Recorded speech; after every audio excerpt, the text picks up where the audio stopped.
ইরানের পারমাণবিক কর্মসূচি ঘিরে যুক্তরাষ্ট্রের সঙ্গে উত্তেজনার নতুন মোড় নিয়েছে।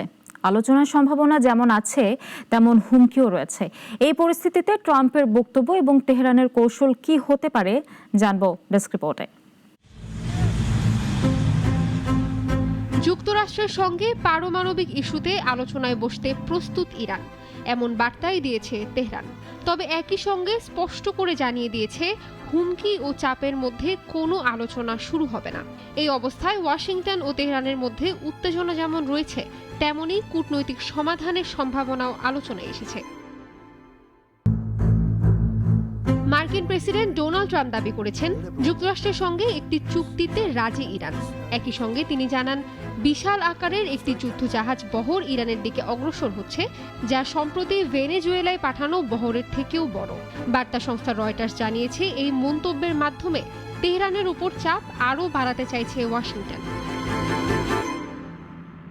ট্রাম্প ইরানকে সতর্ক করে বলেন, পারমাণবিক কর্মসূচি নিয়ে আলোচনায় ফেরার জন্য সময় সীমিত।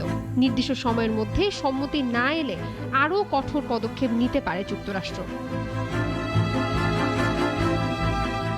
অন্যদিকে ইরানের পররাষ্ট্রমন্ত্রী আব্বাস আরাকচি জানিয়েছেন, যুক্তরাষ্ট্র যদি হুমকির ভাষা পরিহার করে তাহলে আলোচনায় বসতে প্রস্তুত তেহরান।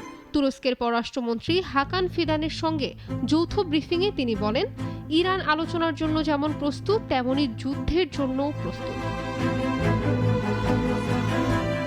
মার্কিন সামরিক পদক্ষেপের হুমকির জবাবে আরাকচি আরও বলেন, ইরান আঞ্চলিক স্থিতিশীলতা ও শান্তি বজায় রাখতে প্রতিবেশী দেশগুলোর সঙ্গে যোগাযোগ জোরদার করতে চায়।